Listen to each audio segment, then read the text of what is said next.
Dear students, today I am going to tell you about scoring methods for multiple sequence alignment. And there are two methods, exhaustive method and dynamic method.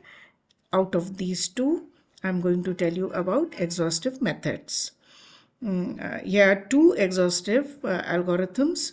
First is sum of pairs algorithm, which is in short we can call it SP method, and second is divide and conquer algorithm, which is abbreviated as DCA method. Now multiple sequence alignment क्या होता है? This is an extension of pairwise sequence alignment. अभी तक इससे पहले के सारे lectures में हमने पेयरवाइज सीक्वेंस अलाइनमेंट की बात की थी. अब multiple sequence alignment may be defined as two-dimensional table in which each row represents a protein or nucleic acid sequence and columns are the individual residue positions. ये columns हो गए, ये रोज हो गई, हॉरिजॉन्टली रोज होंगी, वर्टिकली कॉलम्स होंगे. ये this is the first column in which all residues are G, and since it is a multiple sequence alignment, so many sequences are there. The table is obtained by aligning all the sequences being considered simultaneously in order to obtain the best overall score. Pairwise sequence alignment में केवल दो sequences के बीच में relationship देखते थे, लेकिन अगर हमें उससे ज़्यादा के बीच में रिलेशनशिप देखनी हो तो उन सारों को एक साथ कॉलम एंड रोज में लिख देते हैं. देन कंपैरिजन थोड़ा आसान हो जाता है सबके बारे में पता करने के लिए. टू बी इंफॉर्मेटिव, इंफॉर्मेशन क्या मिलती है? MSA should contain a distribution of closely related and distantly related sequences. कब वो इंफॉर्मेशन यूजफुल होगी या MSA means multiple sequence alignment useful होगा?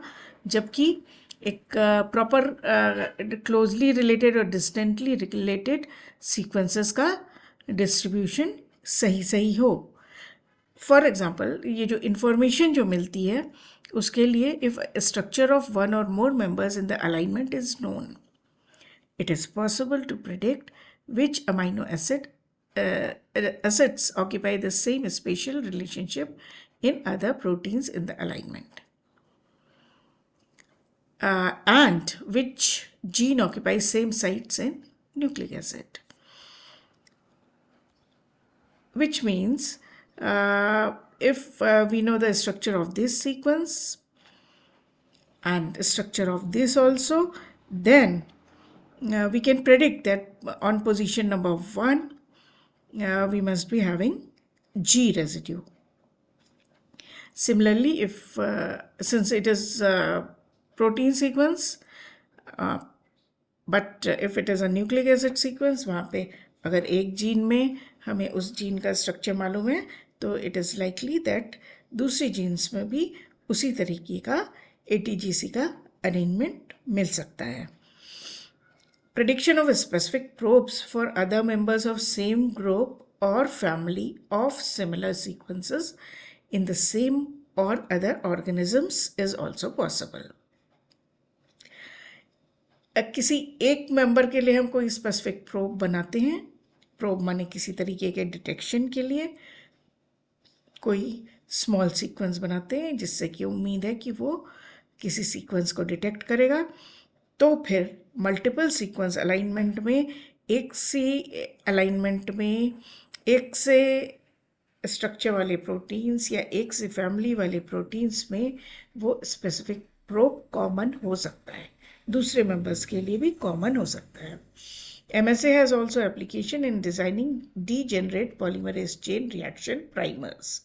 Similarly, primers बनाए जा सकते हैं PCR chain which is polymerase chain reaction के लिए जो प्राइमर्स चाहिए होते हैं वो भी कुछ कॉमन हो सकते हैं अगर सारे सीक्वेंसेस एक से हों. मल्टीपल सीक्वेंस अलाइनमेंट में सीक्वेंसेस को अलाइन करके देख लिया जाए कि जिन सीक्वेंसेस को कंपेयर कर रहे हैं उनका अलाइनमेंट है, वो अच्छा अलाइन कर रहे हैं, देन एक प्रोब जो है वो मल्टीपल सीक्वेंसेस के लिए प्राइमर का काम कर सकता है.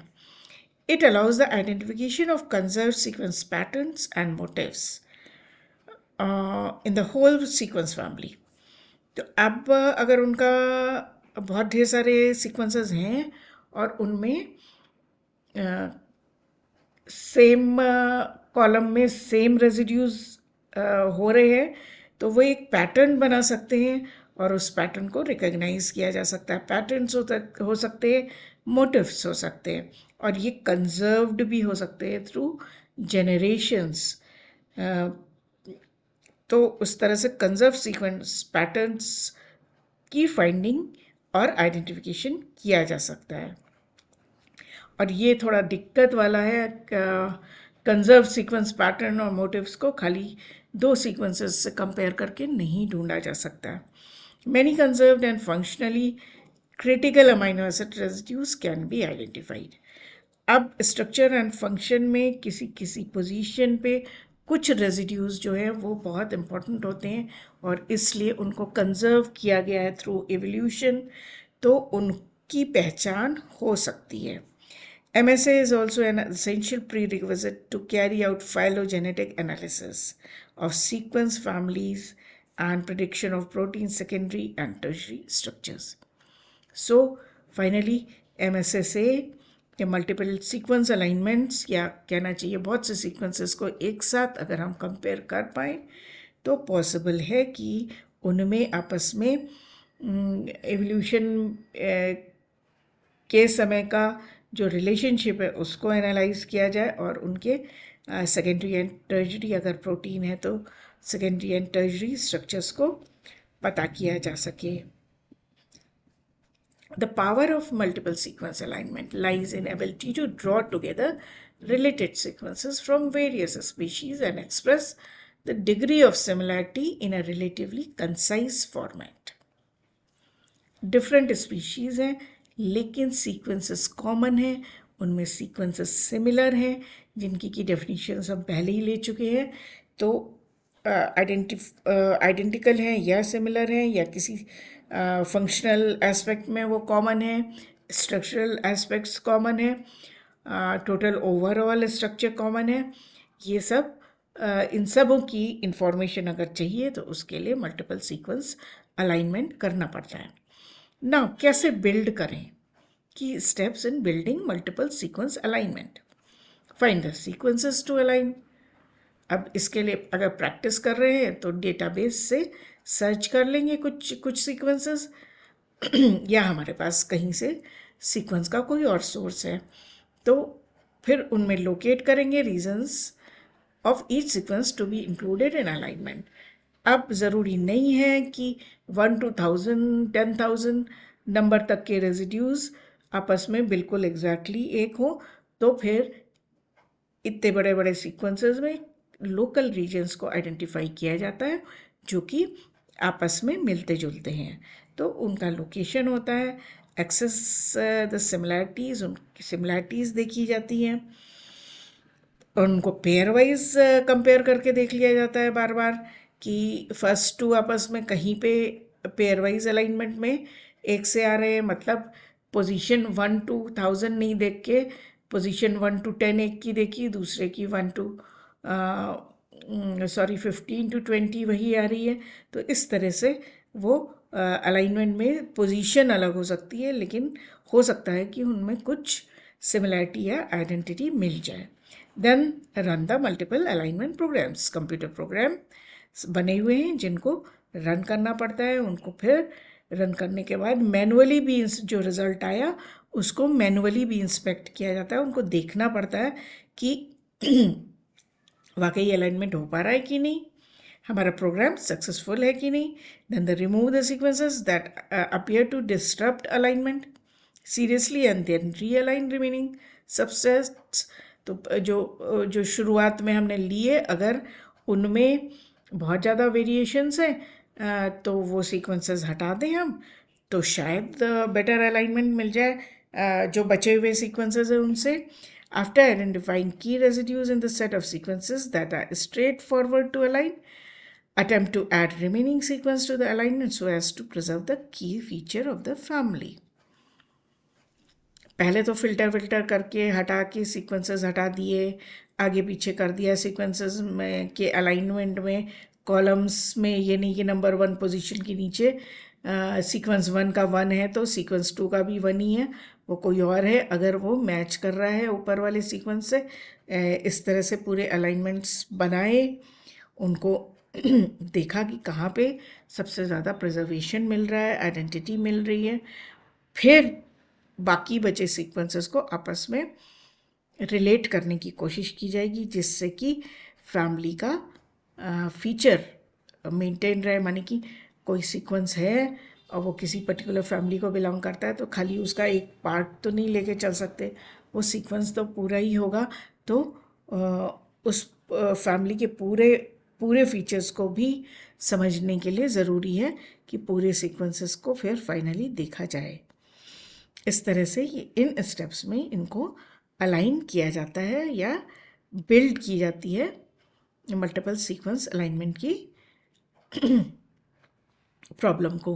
नाउ ये आपको मल्टीपल सीक्वेंस अलाइनमेंट करके दिखाया। 1 to 16 तक पोजीशन है, सीक्वेंस 1 ये है, सीक्वेंस 2 ये है।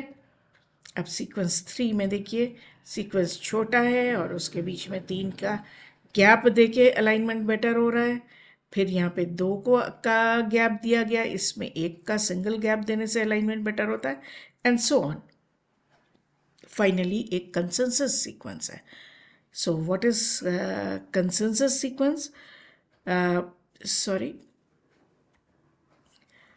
Consensus sequence is a theoretical representative of nucleotide or amino acid sequence in which each nucleotide or amino acid is the one which occurs most frequently at that site in different forms which occur in nature.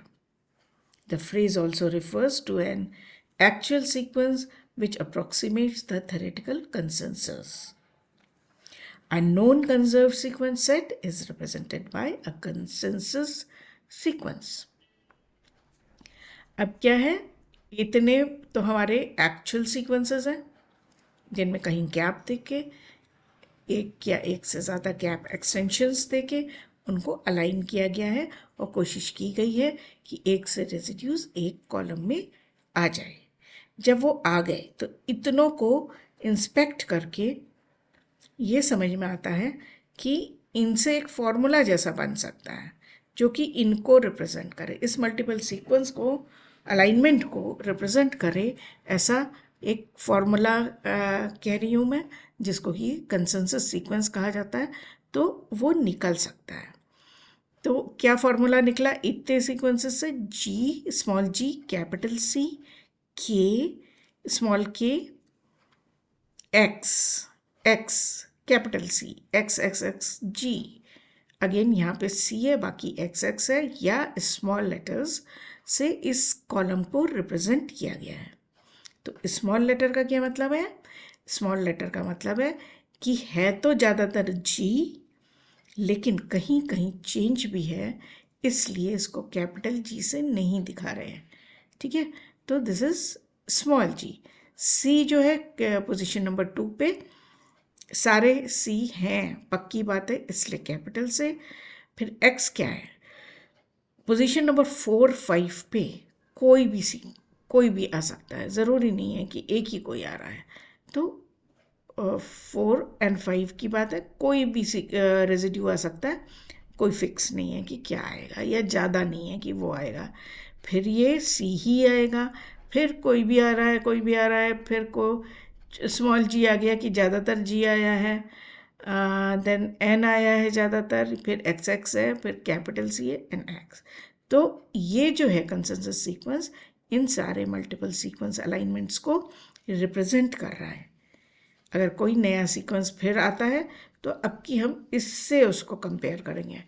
ये देखेंगे कि first position पे जी है या कुछ और है, second position पे तो सी ही होना चाहिए अगर इन जैसा है, देन के हो या कोई और बदल रहा हो, देन कोई भी आना चाहिए, कोई फिक्स नहीं आएगा। फिर कैपिटल सी हर हाल में आना चाहिए, अगेन कैपिटल सी इसमें आना चाहिए, जबकि जी एन एन इन पॉइंट्स पर आएंगे, मोस्टली आने चाहिए, नहीं आएंगे तो कोई दूसरा एक आधा बदल जाएगा।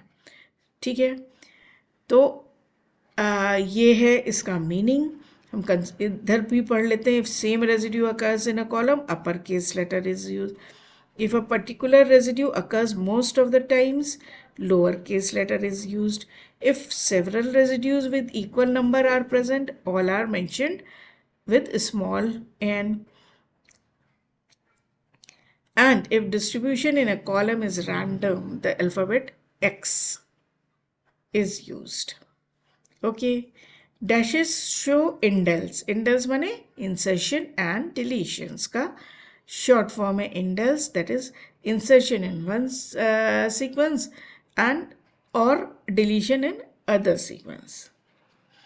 ठीक है, in multiple sequence alignment, sequences are aligned optimally by bringing together the greatest number of similar characters into register in the same column. And consensus sequence is added in the end of the alignment, and this is a pseudo sequence representing all of these. There are two approaches used in a multiple sequence alignment: exhaustive and heuristic. The exhaustive alignment method, it is theoretically possible to use it align any number of sequences as for pairwise alignment. However, the amount of computing time and memory it requires increases exponentially as the number of sequences increases. क्या बढ़ रहा है? Computing time और memory बढ़ रही है अगर sequences के नंबर बढ़ रहे और हर दो को पेयर वाइज अलाइनमेंट से हम अलाइन करके देख रहे हैं. As a consequence, full dynamic programming cannot be applied for data sets of more than 10 sequences. 10 sequences से ज़्यादा sequences को compare करने के लिए exhaustive alignment using dynamic programming is not possible, in which हर दो sequences को we judge by pairwise alignment. It takes a lot of computing time and memory. In practice, heuristic approaches are most often used, and these include progressive, iterative, and block-based methods. Now, हम पहले exhaustive method की बात कर रहे हैं. So, exhaustive method जो कि 10 sequences से ज़्यादा sequences के लिए बहुत ज़्यादा appropriate नहीं है. In MSA, sequences are arranged in such a way that maximum number of residues from each sequence are matched up according to a particular scoring function. Scoring की बात हम पहले कर चुके हैं कि अलाइनमेंट करके नहीं छोड़ा जाता, फिर उसकी मीनिंग निकालने के लिए कि ये सक्सेसफुल अलाइनमेंट है, ये वाकई यूज़फुल है, होता है नहीं होता है नेचर में, तो उसके लिए उसको स्कोर करके चेक किया जाता है. तो scoring function for multiple sequence alignment is based on the concept of sum of pairs algorithm. ये क्या है? Sum of scores of all possible pairs of sequences in a multiple alignment based on particular scoring matrix. जो भी scoring की गई pair wise alignment करके हर sequence को दूसरे सीक्वेंस से पेयर वाइज अलाइन किया गया, उसको स्कोर किया गया. तो इस तरह से जितने भी सीक्वेंसेस हैं उन सारों को एक दूसरे से करके अलाइन करके स्कोर देके देखा गया कि किस तरह से स्कोरिंग करने से किसको किससे और कितना हाईएस्ट स्कोर जाता है ये देखा जाता है. In calculating SP scores, each column is scored by summing the scores of all possible pairwise matches, mismatches and gap cost. Gap cost या gap penalties की जो cost होती है, that is gap cost. The score of the entire alignment is the sum of all the column scores. Score of entire alignment is the sum of all of the column scores. Finally क्या score आया हर बार के बाद उसको जोड़ के क्या total score आया. The purpose of most MSA algorithm is to achieve maximum SPA score. ये यहाँ पे एग्जाम्पल दिया है 3 सीक्वेंसेस से, बहुत छोटे सीक्वेंस से एग्जाम्पल को समझाया गया है. सम ऑफ पेयर्स, इसमें -2 आया, +1 आया, +6 आया. Given multiple alignments of 3 sequences, the sum of score is calculated at the sum of similarity scores of every pair of sequence at each position. हर पहले इन दो को आपस में स्कोर किया गया, अलाइन करके स्कोर किया गया, इन दो को आपस में अलाइन करके स्कोर किया गया, फिर इन दो को सबको आपस में अलाइन किया गया, स्कोर किया गया. हर बार का क्या स्कोर आया, पहले में -2 आया, फिर उसमें जोड़ा +1 आया, और तीसरी बार में +6 अलाइनमेंट स्कोर आ गया. अब इनको जोड़ के क्या रिजल्ट आया, 5. The scoring is based on blossom 62 matrix. Blossom 62 हम आपको बता चुके हैं, उसके अकॉर्डिंगली स्कोर्स दिए गए. The total score for alignment is 5, which means that the alignment is 2 to the power 5 is equal to 32 times more likely to occur among homologous sequences than by random chance. अब इसका क्या मतलब हुआ,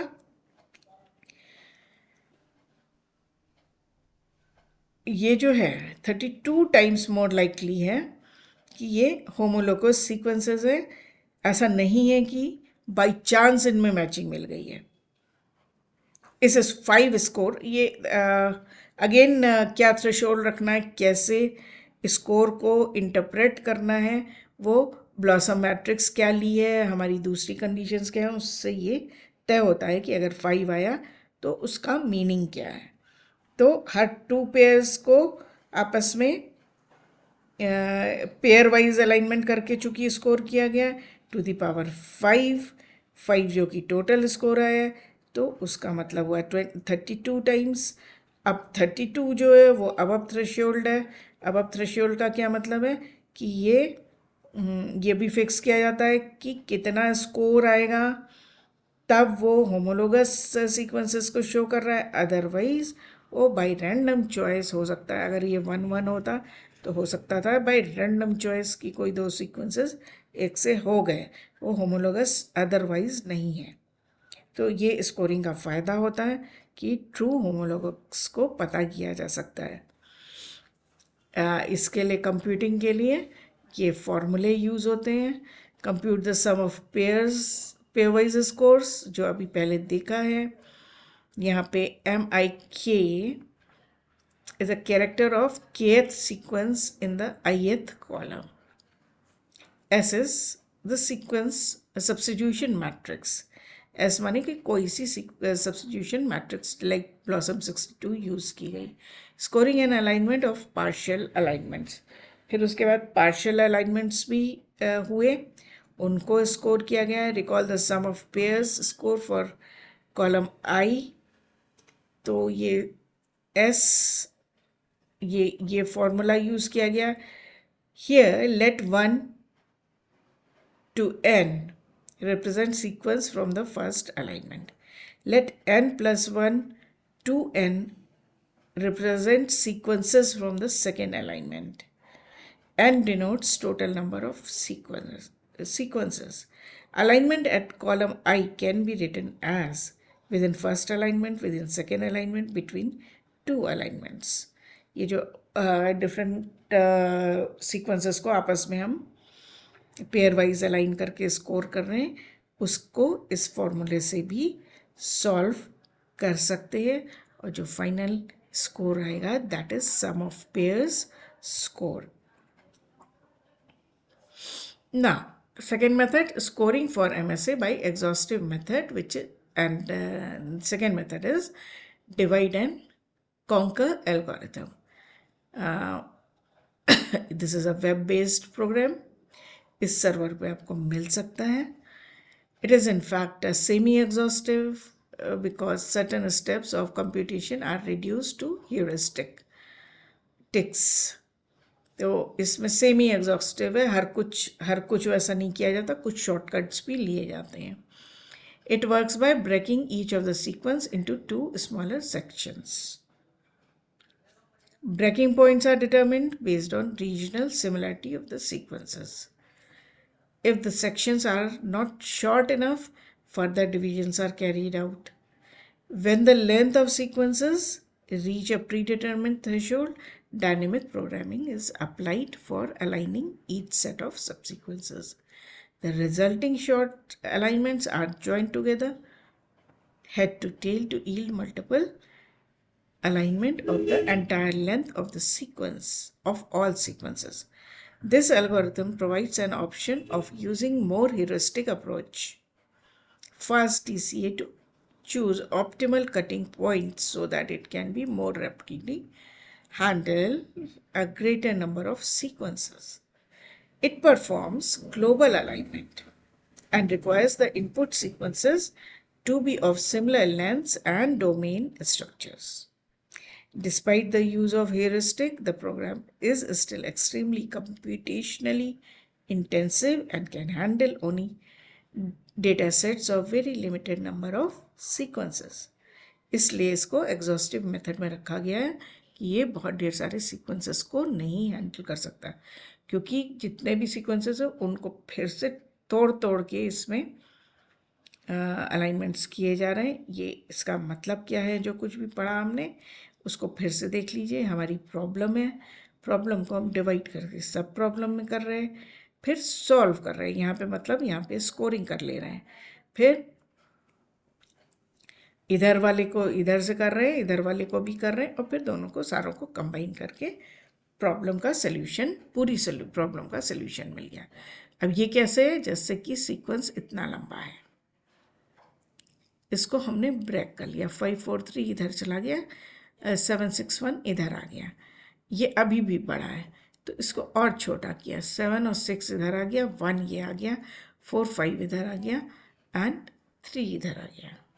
अब क्या करेंगे, अब अब आपस में पेयर वाइज अलाइनमेंट कर करके सारों के अलग अलग स्कोर्स ले लेंगे, और फिर जब सबके स्कोर्स मिल जाएंगे हमें, तो फिर से हम उनको, ये अब सब अलग अलग है, बिल्कुल अलग अलग है, इनको सॉल्व कर लिया हमने.